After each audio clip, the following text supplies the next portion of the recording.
Hey everybody, welcome to this edition of Humor Mill TV. Of course, this is a very special show. I'm doing it on a very special day. I'm introducing you guys to a comedian who I just came aware of, which is very, very rare for me. I thought I knew all the comics who would join in, things like that. I thought I knew all that stuff, but guess what? I don't know everybody. So without further ado, let me introduce you to this next young comedian. Her name is Eva Evans. She's done, you know what? I'm going to let her tell you all the stuff she's done, but the thing is she is a stand-up comedian. She's done specials. She's done reality show and all that stuff. Her name is Eva Evans. Eva, thank you for joining the show. How are you today? Hi, thank you for having me. Okay, now first thing I got to ask you is being a female comic. I ask all the female comics this question. First thing I got to ask you is, what is the difficulty level of you being a female comic in the game right now? Is it what you expected? Yeah. I think so. I'm sorry, my puppy's like running around. Mm-hmm. I came into the game knowing that I was gonna have to prove myself every single time I get on that stage. Like, because there are people who are like, oh, well, she was funny last time. Let me see if she could pull it off again. Right. With that kind of attitude. Right. So every time I touch that mic for the past 5.5 years, it's me proving myself over and over and over again. Even the people who saw me and enjoyed me the last time they saw me still have to prove myself. So I knew it was going to be a situation where it's like you have to work twice as hard to be a part of the crew, the game. But, Right. Well, Eva, the thing about being obviously a female comic is they say, now I'm not a female, I'm not a comic, I don't know, but they say your journey becoming stand-up and being successful is sometimes more difficult than it is being a man. Have you experienced that on your level that you could say? I'm sorry, you went out a little bit, but you said it's harder to be a female comic than it is to be a man?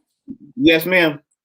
I think it's harder to be a female anything. Once you're a woman in this world, life is always harder because no matter, like, Dave Chappelle is the most amazing comedian I've ever known, but Dave Chappelle never had to do stand-up while he was on his period. You know what I'm saying? Like, he never woke up and was like, damn, my titties is sore. I don't feel like going because I'm PMSing and then still went and killed. You know what I'm saying? So, like, there's women, we have to, the show must go on no matter what's going on.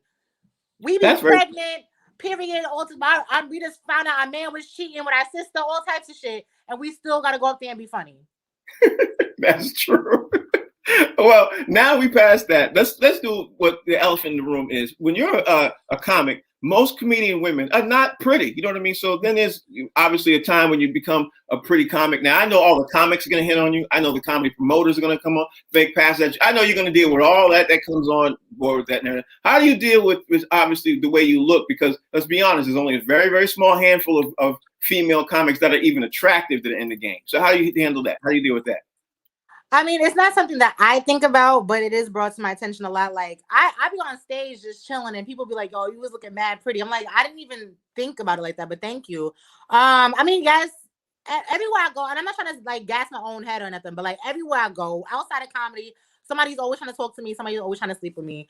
That's just regular life. But I mean, I personally make sure I don't sleep with nobody in this industry, or it's not in the comedy industry. Because it's just like it'll get real messy. Like, I don't want to, if we don't work out, I don't want to see you at my next show. I don't want to be booked on the same show as you if I don't fuck with you no more.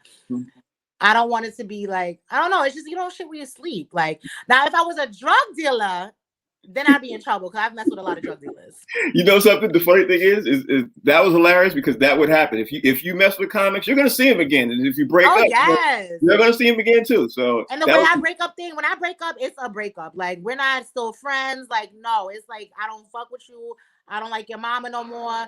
It gets real serious. Like, I don't do the friends after we break up type of situation. So I definitely don't want to see my ex on my next show. Believe me, I could completely understand. Now, let's talk about your work. Now, I found out recently that you literally won a comedy roast competition called On the Ropes, and it aired on BET.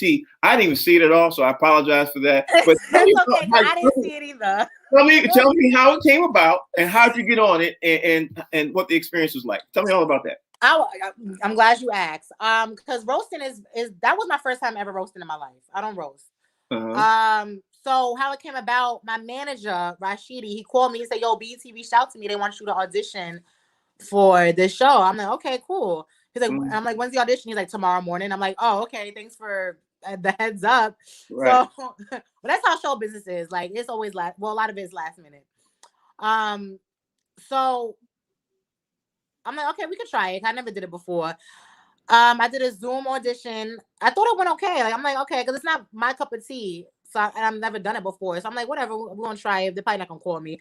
They called me, told me I booked it. I went down there and I had to battle I don't know, he goes by Avery. I forgot his last name. He had changed his stage name, but he was on Power a few times. Tall, dark skinned guy. I won, but I mean it was cool, but I didn't like it. I'm not gonna hold you. I didn't like it because it's like I don't know. I feel like comedy should be fun. It should make people feel good. And the only time I make fun of people is I'm making fun of myself. Like I make fun of myself a lot.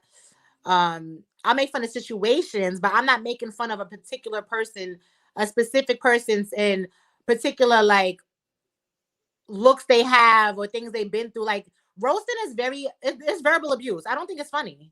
Yeah, listen, I can't talk either way. I wasn't there, so I don't even know what it still absolutely looked like. But what was the experience like? You first of all being on TV and being thrust into the point, whereas now you're dealing with BET. BET is a known household name. Right. I'm sure you probably had a little bit of nervousness about that when Of course. Yeah, I mean, I'm sure.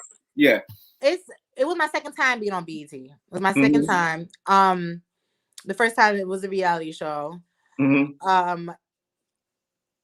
right, so that was my first gig out of quarantine.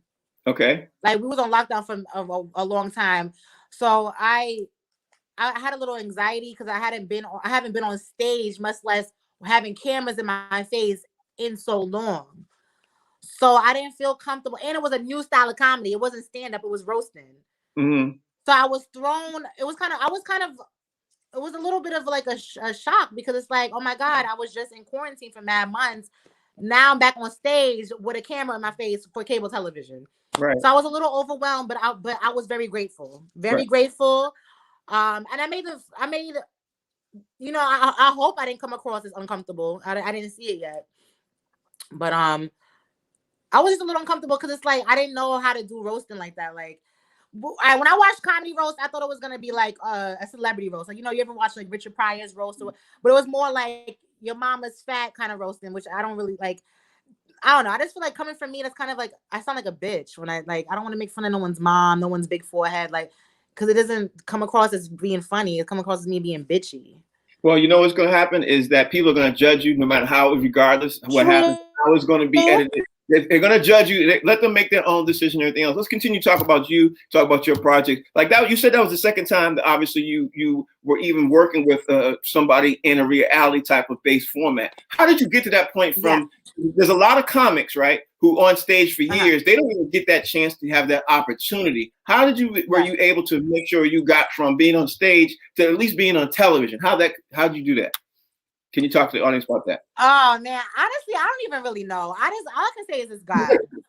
No, for real, it's God, because it's like I can't even say, oh well, I did step one, and then step one led to step two, and then that. Like I was just going to open mics. I was going to everybody. I was going to open mics. I'm going to shows. When people weren't booking me, I said, you know what, F y'all, I'm gonna start my own show. I started my own show called Mascara and Splits. Started booking people on my show. All of a sudden, my show was like one of the hottest ones. People want to get on. They talking about it. BT came and filmed it. So it's like I just made like if the opportunity is not there, create it. Okay, like I'm like, oh, you don't want to book me? Say less. So I have my own show. Now you're not gonna be on my shit. You know what I'm saying? Okay. Yeah. I like that. Listen, I like that. Even so, did that lead you to be obviously to being able to film and record your own special? Because I was told you even did your own special. You did it all. I even did my own special. Me and my manager. Tell me about it. So it's audio only. It's 15 minutes long. It drops today. It's on iTunes, Tidal, Spotify. It's gonna come on Amazon Prime, Pandora, iHeart, all of them. It's like they trickling in. But today it was Spotify, Tidal, and iTunes. Okay. And I was, because it's like a lot of times when we in the entertainment business, like we wait on people. Like we want somebody to offer us a special. We want somebody to call us and book us on a show. I'm very impatient. I don't wait on nobody. Like I don't have time to be sitting here waiting and keep keying with people when there's money to be made. Right. Listen, I'm already falling in love with you, Eva. I'm already falling like that thought process. I like that. I like that. Let me ask you this. Right. So I'm. Go ahead. Go ahead. No. So I'm like, I'm not gonna sit here and wait for Netflix or Comedy Central or somebody to hit me up.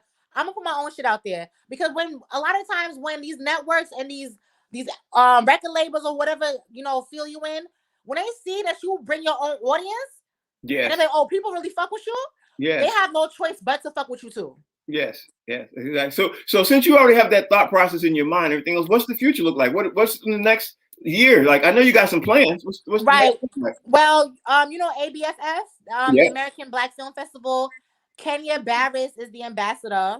Mm-hmm. They have a comedy festival, and I made it to the semifinals.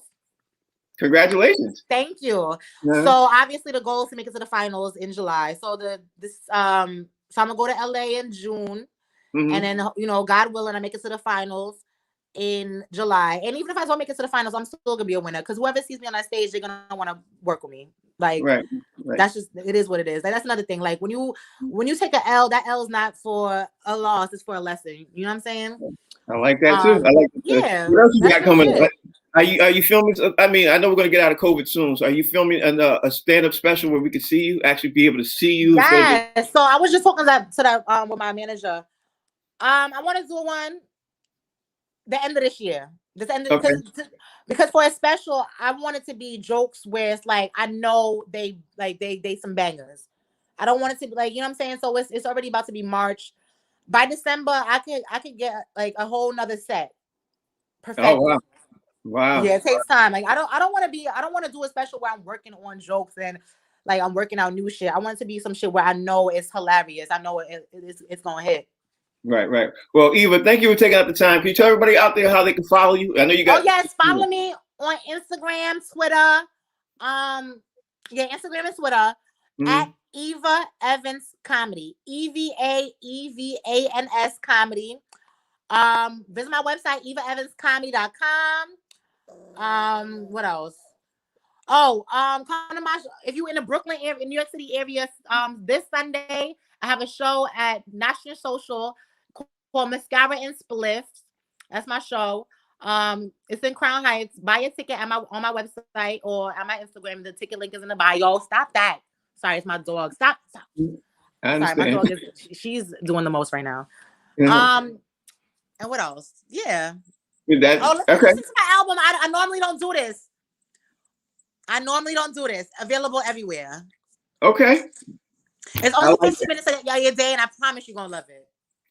Believe me, I'm gonna talk to Rashidi and make sure I listen to it real fast or anything else. But Eva, thank you for taking out the time. We really appreciate it. We wish you the best in continuing your success. We know that the road's about to be hard and heavy because obviously being a woman, being in that business, I understand how it is. But thank you for taking out the time. It's greatly appreciated, Eva. All right, thank you.